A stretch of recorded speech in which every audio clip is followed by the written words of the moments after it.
Jhagadia one વિભાગની ગંભીર બેદરકારી, પાંજરે પુરાયેલ દીપડો ભાગી છૂટતા ચકચાર।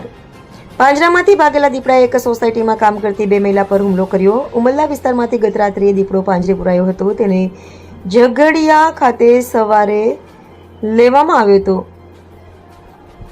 ઝઘડિયા તાલુકા વન વિભાગની ગંભીર બેદરકારી સામે આવી છે। પાંજરે પુરાયેલો એક દીપડો પાંજરામાંથી ભાગી છૂટ્યો હોવાની ઘટના બનતા સમગ્ર તાલુકામાં વાતે ચકચાર જમાવી હતી।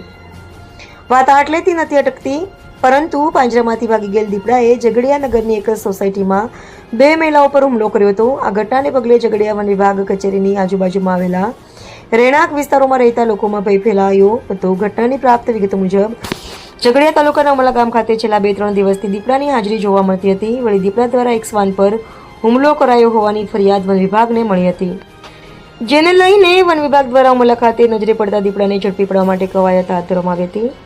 તે મુજબ દીપડાના આટાપેરા જણાતા હતા તે સ્થળે પાંજરું મૂકવામાં આવ્યું હતું।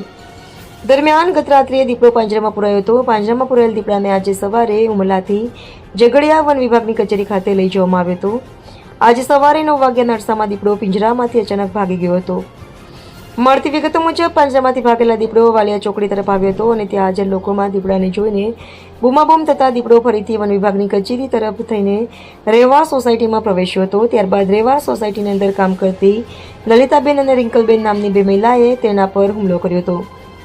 આ સમયે એક મહિલાનું નાનું બાળક પાસે રમતું હતું અને દીપડો તેને શિકાર બનાવવાની કોશિશ કરતો હતો। તે સમયે મહિલાઓએ સામેથી દીપડાનો પ્રતિકાર કરતા દીપડો ત્યાંથી ભાગી છૂટ્યો હતો।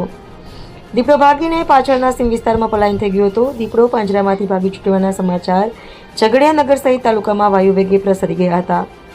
ઘટનાને પગલે Jhagadia range forest officer Chetnaben ઘટના સ્થળે દોડી આવ્યા હતા અને દીપડાને ઝડપી પાડવા માટે વન વિભાગની ટીમોને કામે લગાડી દીધી હતી। દીપડાએ હુમલો કરતા ઈજાગ્રસ્ત થયેલ બંને મહિલાઓ લલિતાબેન અજયભાઈ મેળા ઉંમર વર્ષ 20 અને રિંકલબેન રોહિતભાઈ મેળા ઉંમર વર્ષ 17ને ઝઘડિયાની સેવા રૂરલ હોસ્પિટલ ખાતે પ્રાથમિક સારવાર આપવામાં આવી હતી।